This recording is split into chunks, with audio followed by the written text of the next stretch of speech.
Hello, everybody, and welcome to my YouTube channel.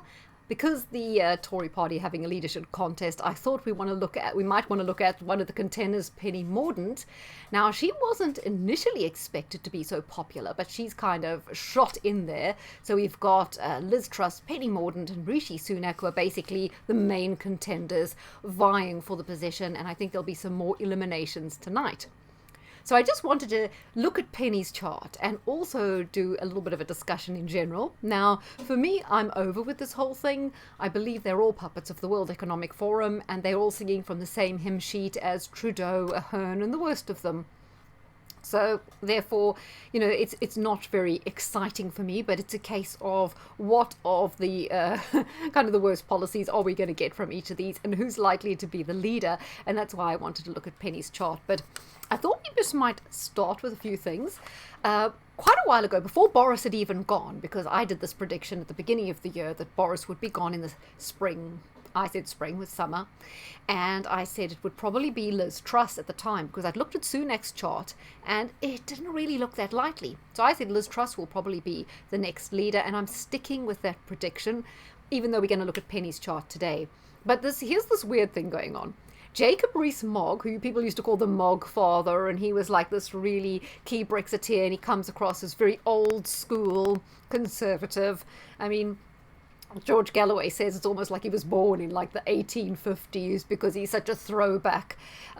But also worked for Rothschild, and he runs a business now where he basically helps people legally avoid tax by shipping all their assets offshore. So that's not really patriotic. So for a patriotic Brexiteer who believes in Britain, well, why would you be helping the richest in society not to contribute to continue to the greatness of this country?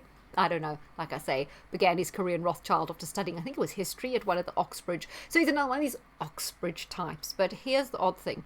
Liz Truss, she's also Oxbridge. Not sure what she studied at, I think it's Cambridge she went to, and she was a Lib Dem when she was at Cambridge. So she's a little bit of a political chameleon.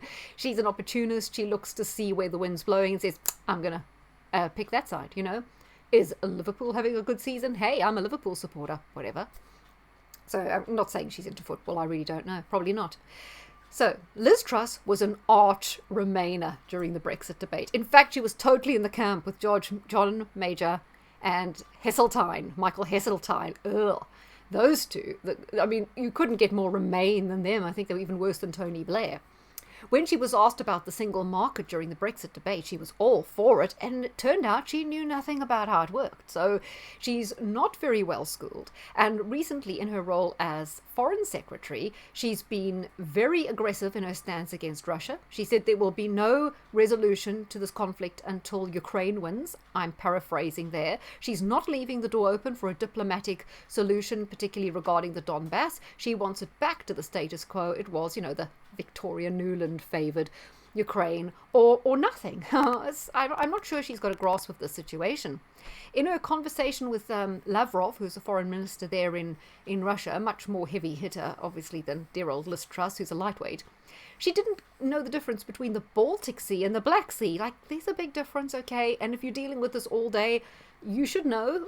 Generally, for people who are doing other jobs, maybe they're hairdressers, plumbers, accountants, you don't need to know this, but if you're the foreign secretary, you really should, because you're getting briefings all day.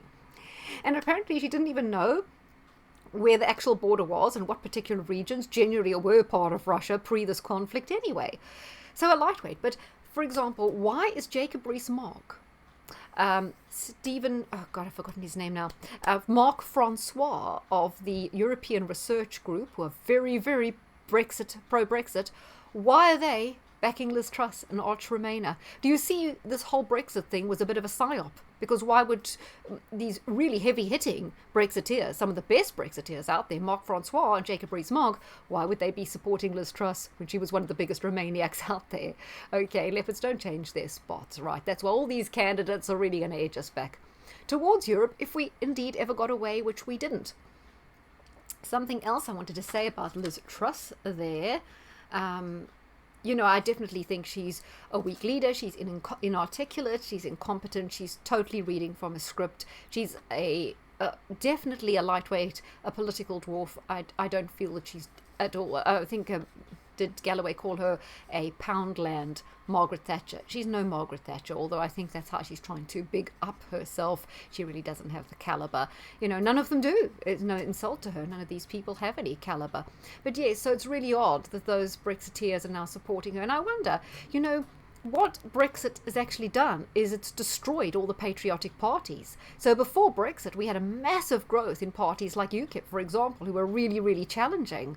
But since Brexit, and since COVID even more so, everyone's just gone back to voting basically Tory Labour. But not good, because they're both Blairite parties. They're both neoliberal, globalist, World Economic Forum styled parties. So there's no choice, and they're both centre-left. And now Tony Blair thinks he can start a new centre-left party, but enough of that. Just wanted to talk about Sunak. Just to recap, he's married to this woman who's daughter of one of the billionaire, one of the richest men in India. We know all that. He seems to be a big social climber. There's sort of videos of him talking. He knows the aristocracy, and he knows. Who cares? They're all idiots. They're boneheads. They're probably awful people. But you see, he seems very into that. Right, into status, and I think he's extremely driven by ambition. One of my regular watchers, who doesn't watch me anymore because he's still into the whole Conservative Party thing, and I'm obviously not, but he said, but if Rishi's got so much money, why would he want all the stress of being Chancellor? Well, it doesn't work like that. Remember, Donald Rumsfeld was working 18-hour days during the Iraq conflict. All of these people are mega rich. Jacob Rees-Mogg is mega rich. All of these guys are mega rich. Even Zelensky had a couple of billion or $1 billion and a bit in a bank. And look what he's doing. People love to be involved in the theatre of politics because they love power. They love the influence. There's this whole thing I always talk about. It's, show business for ugly people. So it's irrespective of how much money someone's already got or how much money their wife's got or how successful they've been in business. People love politics because they want to be seen to be successful. And somehow they all get such a power crunch, really, out of hanging out with other world leaders and G7 and hanging out with Gates. And there's this thing that people want to make their mark on the world and go down in history, and politics is a sensational way for them to do that. That's why it doesn't matter that they've already got money. They willingly take on all the stress and the press and the pitfalls of being in politics because they're getting so much back. Oh, the ego boost, the power trip is just extraordinary. It's like a cocaine to these people, so they love it. So, yeah, Rishi Sunak, he started a hedge fund as well. Oh, God, I'm so suspicious. Anything is hedge fund. I mean, you may as well talk about, you went into business with Manuel Noriega or something, because I just think these things are poison. They are part of why our democracy has deteriorated. They're part of the satanic elite controlled grid. Not keen. He calls his hedge fund, I've mentioned it many times before, Theleme. We know Aleister Crowley's so-called religion philosophy was called Thelema. So that's really odd. And Sunak's sister is a key advisor on COVID to the World Economic Forum. Gee, aren't they a successful family? I mean, one lands himself up Chancellor, and the sisters bang in with the World Economic Forum. Weird how that happens, eh? Super talented family, what can I say? Now, although Sunak will take the lead, when they have the runoff between him and whoever it is, probably be Truss, right? I'm thinking it's going to be Liz Truss. Although Sunak is liked by the inner clique of the Conservative Party, he's really hated among the rank-and-file Conservative Party members. So when the final vote comes, they won't vote for him, okay? So it's unlikely Rishi's going to take it. And it didn't look from his chart like he was going to take it. And I see the Daily Mail are doing their best to do a smear campaign on him by raking up all sorts of things he said and saying he's been plotting with Dominic Cummings and all the sort of seedy stuff that's been going on. So they're obviously trying to smear him. So obviously whoever controls the Daily Mail don't want him. Like I said, he's kind of too desperate for it. They always say in politics, if someone wants it too badly, they're probably the last person who should have the power. And he kind of seems to absolutely too desperate, and I'm not convinced he knew what he was doing as Chancellor. Was his best idea eat out to help out? Do me a favour. Okay, a lot of people were talking about Kemi, and she seems to me quite a solid lady. She is a Brexiteer, and she has her background is actually computer science, which I have a bit more respect for that, and she wasn't an Oxbridge type. She's kind of had more of a regular I think she's Nigerian. Parents came over here. She's sort of gone to, I think it was East some East London, some university in London, but it's like none of this Oxbridgey clicky stuff. So she seems like she's more grounded because she's also worked in computer science, right? So this kind of seems to be a better background. However, her husband's from Deutsche Bank, her banker. So okay, Deutsche Bank, that ticks boxes of globalism. And she ended up working for Cutts Bank. That's the bankers to the royals, i.e. the Rothschilds.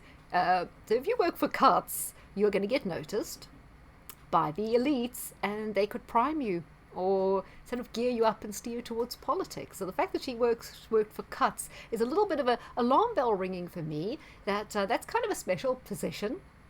And I'm not saying like she didn't deserve it or anything, but it's certainly a position that could oil the wheels of your advancement to high political office, simply because you might be influenced by you will definitely come to the attention of certain very influential people in that bank who could push you towards a certain role. Okay. Now, I don't think Suella Braverman, I think she's out at this moment, so she might have been okay. I think she's a Brexiteer. She seemed like reasonable from what I had a look at. Not too bad. Now, let's go over to Penny. Now, I did a show on Penny the other day, and I was talking about a book she's published, and Bill Gates has done the foreword, and she seems to be pictured with Gates quite often, and Richard Branson, all these globalist types seem to be buddies with her. I've heard from my sources that if she gets in, she'll take us back into Europe. And I've heard also from my sources, if Liz Truss gets in, she's going to push net zero very, very hard. Now, these are both extremely worrying developments. But anyway, let's look at, I don't have Penny Mordaunt's time of birth. Obviously, you never do with these people. She's born 4th of March, 73. And look at all the Pisces planets. She's got Venus, Moon, Sun, Mercury, all in Pisces. Very, very interesting. She's got Mars in Capricorn over here. And her Sun, Moon, we don't know if it's a conjunction. We don't have the time, but we think Moon is roughly here. So Sun-Moon conjunction is square Saturn, square Neptune. Now, I'll come more to that, but I have seen the sun or the moon, in this case it's both the sun and the moon, linked to a Saturn opposite Neptune in so many charts of politicians who are globalists, like Tony Blair, like Angela Merkel. It comes up time and time again in these globalist politicians that they are strongly linked to Saturn opposite Neptune. And I think that's because there's a weakness in their character that they can be exploited, or because something in their mentality inclines them to communitarianism, collectivism, and communism, because Saturn opposite Neptune is the sign of communism, right? So we can expect with Penny that she is going to be partial to being influenced by communist ideology, although she might not necessarily see it that way. I think this chart is weak for leadership. Now, nothing against Pisces, but really, all these planets in Pisces, we're not looking at your most decisive, hard-nosed, ambitious, tough signs out there. Usually politicians have far more Libra going on, the iron hand in the velvet glove, like Margaret Thatcher. All this Pisces seems way too open to influence, too much emotional stuff going on, possibly people-pleasing, an inability to draw a line, draw boundaries, a difficulty saying no. It seems to me that in this chart, there's just not enough of that strength. And where's the leadership? So while we've got Mars in Capricorn, which is a strong placement because Mars is exalted in Capricorn, it brings a lot of determination, resilience, a lot of strength, a lot of energy and stamina, which is all great for politics. It's why she's got as far. I mean, Mars doesn't have any great aspects to anything. It is on the North Node, which indicates that leadership, or achieving some sort of leadership in a traditional role or a kind of authoritarian role, is part of her destiny. So I certainly think that she could go on to be Minister for Defence, which she was, I think, under Theresa May. She may resume that position because she has got a naval background. Navy reservist or something like that, which, I mean, the naval background, and she's from a seaside town, and we've got Pisces planet, so yeah, she's got sailing in her chart there, hasn't she? But alone, that Mars there does represent ambition and a certain amount of leadership, but it just doesn't share any wonderful aspects to other planets as a whole. It's a little bit lost out there. I just don't think there's enough firepower, determination, strength, courage, and as I say, all these Pisces planets just for me, introduce far too much flexibility, far too much giving leeway, and far too much open to the influence of ideologies which are not hers. She absorbs things by osmosis, and maybe she thinks they're her ideas. And I think this is where the globalists are so clever. I think they feed these politicians ideas, and then the politicians start regurgitating them back, and they believe that it's their ideas, and then they get all this endorsement from Gates, when really these things have been put on in their head, and perhaps they don't recognize it because of their certain personalities, right? Also, Saturn in Gemini opposite Neptune, that really worries me as well, in terms of lacking backbone and being too open to being part of a greater conspiracy that you're not really aware of, or part of a greater scheme that you're not really going to stand up to. I just don't see this as a chart of someone who's going to stand up to the flow, and which is what we need, because the flow is just one-way traffic towards net zero, climate, all this nonsense.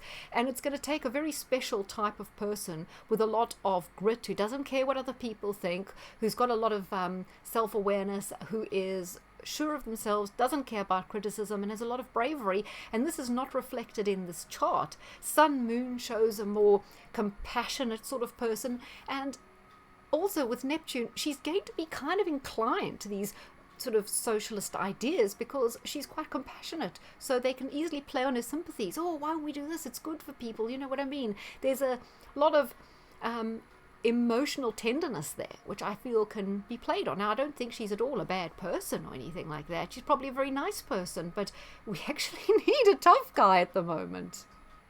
Yeah, okay, guys, so to continue, I just feel that with this Sun conjunct Moon in Pisces and the Venus in Pisces, there's this need to be needed, need to be liked, kind of a maternal instinct, and I think that could easily be played upon. You know, particularly the press in the UK now steer all politics. I remember a friend of mine saying, oh, Theresa May does whatever the press are saying. If the press are barking about this, she'll jump on it. And I see the Tory party is really leading by opinion polls. So, you know, they try and, the press guide, like Churchill said, there's no such thing as public opinion, only published opinion. So the press push certain opinions on people, they react.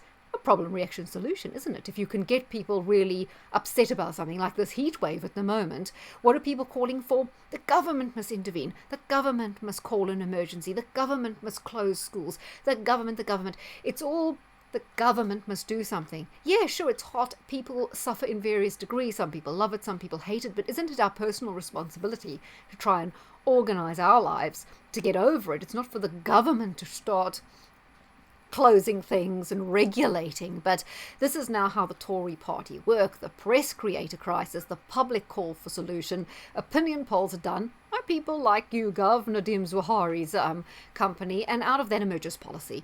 And I think that Penny could be particularly vulnerable to that. She's going to really want to be popular, and being popular for politicians means being popular on Twitter and social media. And we know that's where all the freaks and the goons are. It's not really what the average person thinks, but it's what the very, very vocal activist minority think, and that's what politicians follow. They don't engage their common sense. And I'm also not seeing in her chart an awful lot of common sense. It's all this very emotionally subjective driven reasoning, a lot of ambition thrown on in there, but the ambition is being guided and informed by public opinion, being popular, being liked. I don't see a lot of ability to withstand harsh criticism, which is why I don't think that, you know, she will be a good leader. And by the way, just to mention, there was nothing really in the transits or whatever, the arcs going on. If we just go back briefly to the chart, which I think it was here.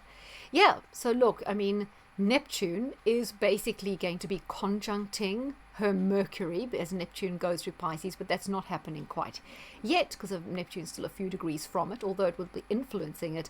You can see she's weak on fixed signs. Nothing in a fixed sign. You know, where's the stalwart, the determination, the perseverance, the guts that the fixed signs offer, the ability to build? It's, you know, an awful lot of mutable. Yes, there's Neptune immutable, Saturn immutable. It's all about being adaptable. It's all about going with the flow. It's all about impressing people. And I think she's really going to love impressing people like Gates, you know, the sort of Sun. You can see she's got Sun square Saturn. It's almost like a replacement father figure. right? That can mean kind of being having clashing with authority, but it could mean being dominated and trying to, I'll say sucking up, but trying to impress authority, trying to be part of the establishment, trying to be part of what is perceived as the hierarchy, which is a great vulnerability. You should want to strike out against that. And look, Uranus is just weakly connected into this chart. There's no hint of rebellion, nothing particularly right-wing about this. This is all, there's nothing particularly conservative. This is all neoliberal, Blairite kind of, what did you call it? Progressive. This is a very progressive chart. It's not a conservative chart. Yeah. So, and it's not particularly patriotic. Yeah, Sun Moon could be patriotic. It's not heavily patriotic because of all the mutable, all the air, in the water. No, this is kind of a go with the flow, move in the air in the direction of least resistance. But I do want to look at her Wikipedia page. Now, this is quite boring, all this stuff. This is just about what she's been doing. There's a nice picture there. Apparently, she's also having a problem defining what a woman is because, as I say, doesn't want to be unpopular. So at one stage, she was sort of saying, yes, a woman is this, that, and the other thing. She describes herself as a biological woman, but she's treading very, very carefully because she's not going to make waves because she doesn't want to be attacked. It's whatever. So she was born in Torquay, Devon, which is, if you don't know, it's on the south coast. Nice sort of area. A little bit, what did you call it? Retirement style. Okay, she went to Oakland's Roman Catholic. Her father was a paratrooper, okay, and he served in the parachute regiment, hence we've got this kind of army background. So she was 15 when her mother died of breast cancer, which is unfortunate, but I feel this is reflected in the chart, because if you look, you see their moon conjunct the sun in Pisces, and it's square the Saturn opposite Neptune, which often indicates loss, a deeply felt hurt and a loss, and just kind of worries me that she's looking to be very popular with the public to kind of heal that. I mean, like Madonna's mother died of breast cancer, and I think that fueled her need for fame because you don't have that mother's love, so you have to be popular. And I think people who have had a lot of love from their parents and have this unconditional love where their parents give them quite strong boundaries, make them very secure, those sort of people don't mind being unpopular because they have already had that love, so they know that it's filled that gap. But if you've never had that love, like with Penny, because your mother passed away, you're going to be looking elsewhere for it, and it's going to make you far less likely to rock the boat, far more vulnerable to having to please, impress others, be publicly acceptable, right? So that shows you where the lack of rebellion comes in. Okay, then it also goes on to say that her father was also ill from cancer for a while, but he did pull through.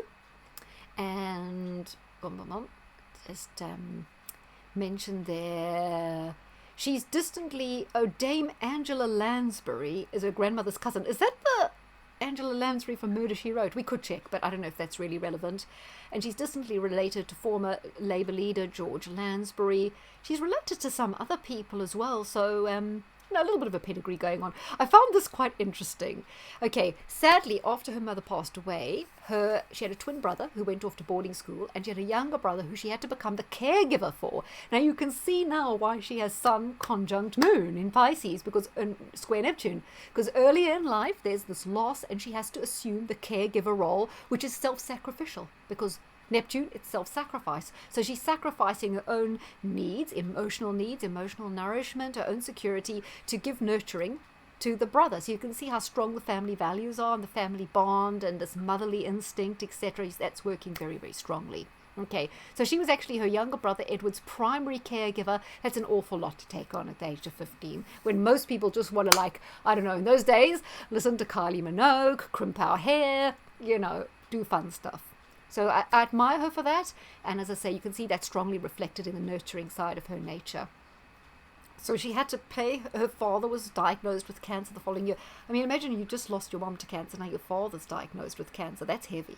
That's why you can see this Sun, Moon, square Saturn, Neptune. It's such a depressing, demoralizing aspect, potentially, and you can see earlier in life the heavy emotional stress to deal with, a lot of unhappiness, then terrible worry as well, which I think that's probably firmed her up in some ways, but you don't know that those scars are still there. So she worked in a Johnson & Johnson factory, okay, and she became a magician's assistant to Will Ayling, who was president of the Portsmouth Magical Society and of the British Ring of the International Brotherhood of Magicians. So I think that's quite cute. You've got all those Pisces planets, and she has a background as a magician's assistant, because Pisces is all about illusion, isn't it? It's a little bit spiritual, a little bit magical. It's about entertainment. Her Venus in Pisces drawn to the entertainment and arts world, a big love of art. So I thought that was quite cute. So she did philosophy at the University of Reading. Now that's a tick, because at least she's not Oxford, Cambridge. Oh my God, how many more people do we have to put up from those two boring bore fests of... I mean, did you ever watch that program, Mawson Lewis? It just kind of shows you all the sickening sycophancy, the nepotism, the back scratching, the brown nosing that goes on in those universities, and it's just yuck. Anyway, yuck, that's a technical term I'm using now. It's very philosophical. But, you know, forgive me, unlike Penny, I haven't had a degree in philosophy. So, yes, it also doesn't surprise me that she did this degree in philosophy simply because of these Pisces placements indicating an interest in that. And it goes on there. She was also communications director for the Royal Borough of Kensington and Chelsea before leaving to set up a new Anglo-American website called Virtual Conservatives. Blah, blah, blah. She also worked for the Bush campaign in 2004. Ooh, how awful. I suppose, you know, it's a bit of an American gig. Anyone would do it. And so that's a little bit of her background. I don't know. I think that played nicely into the themes of her chart. Just seeing if there was anything else in her parliamentary career that we should mention. She wrote a bit for The Spectator, that's okay. She was in some reality television program called Splash. Okay, fair enough, she does like that. But you see, again, she's veering towards this wanting to be kind of famous thing, which, as I say, is a little bit of a vulnerability. So, guys, I actually thought I might do a more critical reading of Penny, but I think that was quite a sympathetic reading. But I just don't see her suitability as leader, and I don't see anything suggested outer here in the solar arcs, or necessarily in these transits that indicate something like that could be happening, because the only major transit we've got is this activation of Mercury, but we don't know, you know, what house it's in, because we don't know the ascendant. It doesn't seem to me indicative of leadership, but, you know, she's probably going to have a good role in the new cabinet. But how long that will last, we don't know. And a lot of the other aspects are not close enough yet in terms of the solar arc. So there we go, guys. I hope you enjoyed that. And we'll see what happens with Penny. I still think it's going to be Liz Truss, because she's very keen on war, and that is coming. So there'll be more on that as well. Okay, take care. Have a nice day and enjoy the weather if you enjoy it. Otherwise, stay cool and relax.